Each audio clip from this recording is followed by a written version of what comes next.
మన ముకుంద జ్యువెలర్స్ లో కాసుల పేరు festival flats 9.99% of on VA కాసుల పేరు జ్యువెలర్స్ నూతన బ్రాంచెస్ జూబ్లీ హిల్స్ మరియు వైజాగ్ లో అతి త్వరలో ప్రారంభం. జనసేన ఎమ్మెల్యే అరవ శ్రీధర్ అసెంబ్లీకి రావడంపై సస్పెన్స్ నెలకొంది. పంచాయతీరాజ్ శాఖ ఉద్యోగినిపై లైంగిక వేధింపులకు సంబంధించి ఆయన ఆరోపణలు ఎదుర్కొంటున్నారు. దీంతో అధిష్టానం ఆయన్ను పార్టీ కార్యక్రమాలకు దూరంగా ఉండాలని ఆదేశించింది.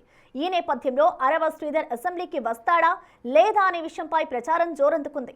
అయితే మంగళవారం సాయంత్రమే ఆయన విజయవాడకు వచ్చిన శ్రీధర్ అసెంబ్లీకి ముఖం చాటేయడంతో ఆయన ఎపిసోడ్ మరోసారి చర్చల్లో నలుగుతోంది. అన్నమయ్య జిల్లా రైల్వే కోడూరు జనసేన ఎమ్మెల్యే అరవ శ్రీధర్ పై వస్తున్న లైంగిక వేధింపుల ఆరోపణలు ఆంధ్రప్రదేశ్లో తీవ్ర కలకలం రేపుతున్నాయి. ఈ వ్యవహారంపై రాష్ట్ర మహిళా కమిషన్ చైర్పర్సన్ రాయపాటి శైలజ ఇప్పటికే స్పందించి బాధితురాలితో ఫోన్లో మాట్లాడి పూర్తి వివరాలు సేకరించారు. ఓ ప్రభుత్వ ఉద్యోగిని అరవ శ్రీధర్ పై అత్యంత తీవ్రమైన ఆరోపణలు చేశారు. తనను భయపెట్టి గత ఏడాది కాలంగా ఆయన లైంగిక దాడికి పాల్పడుతున్నారని ఆమె పేర్కొన్నారు. తన కోరిక తీర్చకపోతే ఆమె 3 ఏళ్ల కొడుకును చంపేస్తారని ఎమ్మెల్యే బెదిరించారని, ఈ క్రమంలో తాను గర్భావతిని కాగా దాదాపు 5 సార్లు బలవంతంగా అబార్షన్ చేయించారని ఆమె వాపోయారు. అంతేకాకుండా తన భర్తకు విడాకులు ఇవ్వాలని కూడా ఎమ్మెల్యే ఒత్తిడి తెచ్చారని, తాను లొంగకపోవడంతో వేధింపులు మితిమీరాయని ఆమె ఆవేదన వ్యక్తం చేశారు. ఈ ఘటనపై ఏపీ మహిళా కమిషన్ చైర్పర్సన్ రాయపాటి శైలజ బాధితురాలికి భరోసా ఇచ్చారు. ఫోన్ ద్వారా ఆమెతో మాట్లాడి ఘటనకు సంబంధించిన పూర్తి వివరాలు తెలుసుకున్నారు. ఈ వ్యవహారంపై సమగ్ర విచారణ చేపట్టి బాధ్యులపై కఠిన చర్యలు తీసుకుంటామని, మహిళల భద్రత విషయంలో రాజీ పడే ప్రసక్తే లేదని ఆమె స్పష్టం చేశారు. ఈ నేపథ్యంలో బాధిత మహిళ మరో వీడియో విడుదల చేశారు. ఈ విషయాన్ని రాజకీయం చేయవద్దంటూ ఈ వీడియోలో బాధితురాలు కోరారు. జనసేన అధినేత డిప్యూటీ సీఎం పవన్ కళ్యాణ్ ప్రతిష్టకు భంగం కలిగించవద్దంటూ కోరారు. పవన్ కళ్యాణ్ అంటే తనకు ఎంతో గౌరవం ఉందని, ఈ విషయంలో ఆయనకు ప్రమేయం లేదన్నారు. ఇదే సమయంలో అరవ శ్రీధర్ మీద మరికొన్ని ఆరోపణలు చేశారు. అధికారం, డబ్బుతో తనకు లోబరుచుకోవాలని చూస్తున్నారని, తన వ్యక్తిత్వాన్ని దెబ్బతీసే ప్రయత్నం జరుగుతుందని ఆరోపించారు. వాస్తవాలు వెలుగులోకి రావాలంటే అరవ శ్రీధర్ తన ఫోన్లోని డేటాను పరిశీలిస్తే నిజాలు తెలుస్తాయంటూ సంచలన వ్యాఖ్యలు చేశారు. అప్పటికే అరవ శ్రీధర్ పై వచ్చిన ఆరోపణలను సీరియస్ గా తీసుకున్న జనసేన విచారణకు త్రిసభ్య కమిటీని నియమించింది. ఆయన్ని పార్టీ వ్యవహారాలకు దూరంగా ఉండాలని ఆదేశించింది. మరోవైపు Janasena party general body meeting లోనూ అరవ శ్రీధర్ వ్యవహారం చర్చ జరిగింది. ఈ విషయం మీద డిప్యూటీ సీఎం జనసేన అధినేత పవన్ కళ్యాణ్ సీరియస్ అయ్యారు.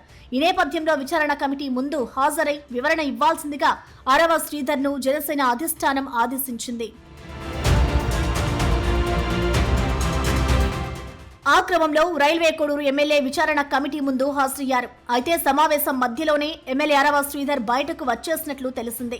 బయట విలేకరులతో మాట్లాడుతూ ఇది తన వ్యక్తిగత విషయమని, పార్టీకి ముడిపెట్టవద్దని కోరారు. ఈ అంశంలో తన వాదనను ఆధారాలతో సహా కమిటీని అందించాలని, కమిటీ నిర్ణయం మేరకు నడుచుకుంటారని స్పష్టం చేశారు. తన వివరణ మొత్తం అధిష్టానానికి చెప్పినట్లు అరవ శ్రీధర్ తెలిపారు. అన్ని వివరాలు సమర్పించాలని, పార్టీ నిర్ణయం తీసుకుంటుందంటూ అక్కడి నుంచి వెళ్లిపోయారు. నాకు ఎవరైతే ఆ వ్యక్తికి జరిగిందో పూర్తిగా ఇది వ్యక్తిగత విషయం. దయచేసి ఎవరు కూడా పార్టీలకి రుద్దొద్దు. ముఖ్యంగా జనసేన పార్టీ అనే పేరు ఎత్తకుండా వ్యక్తిగత జరిగిన విషయం కాబట్టి వ్యక్తిగతంగానే నేను కమిటీకి సబ్మిట్ చేశాను. కమిటీ ఏదైతే మన పార్టీ చెప్తుందో అదేవిధంగా పార్టీ కూడా నాకు చెప్తారో ఆ చెప్పిన తర్వాతే నేను ముందుకెళ్తాను.